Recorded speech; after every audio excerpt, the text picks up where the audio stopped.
The Chinese Communist Party, for example, is working to extend its control and influence everywhere from Taiwan to Cambodia to Laos to Burma to Hong Kong, as we've seen recently.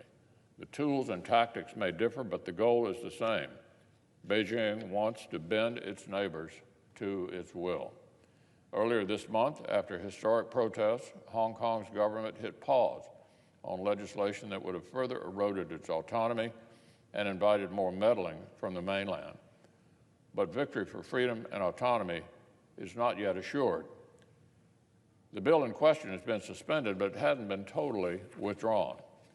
Hong Kong's people, emboldened by this rare victory over Beijing's creeping influence, have continued to exercise their freedom of assembly to reclaim the rights, privileges, and autonomy slowly sliced away in recent years by the PRC. Protests continue, and with them, countervailing pressures from authorities beholden to Beijing. Increasingly brutal police tactics and pro-mainland vigilantes are drawing blood in an effort to intimidate Hong Kongers back into submission.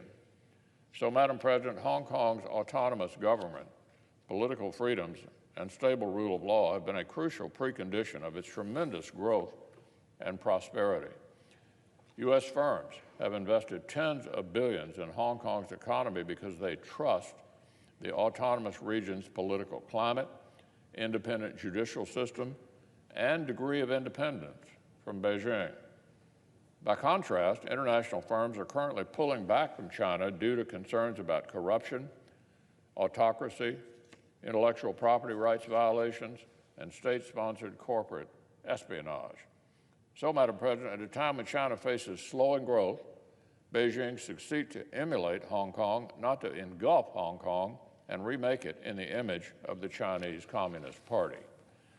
The PRC has long been working hard under the surface to increase its influence and power.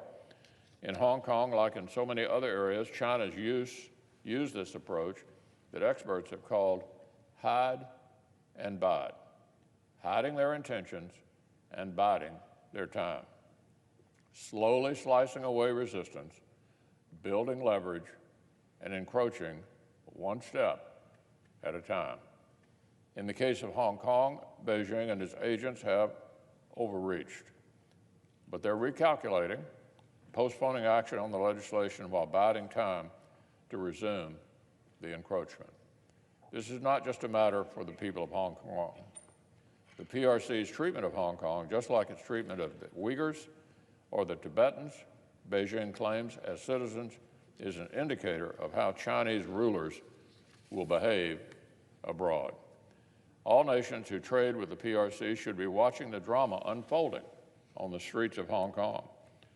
The world is watching and wondering if a government cannot respect the basic rights of people it claims as its own citizens, why on earth would it be trusted to respect the rights and interests of its neighbors, its trading partners, or the companies that invest in its economy? As we all know, the people of Hong Kong have been carrying the banner for decades. I'm proud to say that here in the United States, we've been marching alongside them the entire way.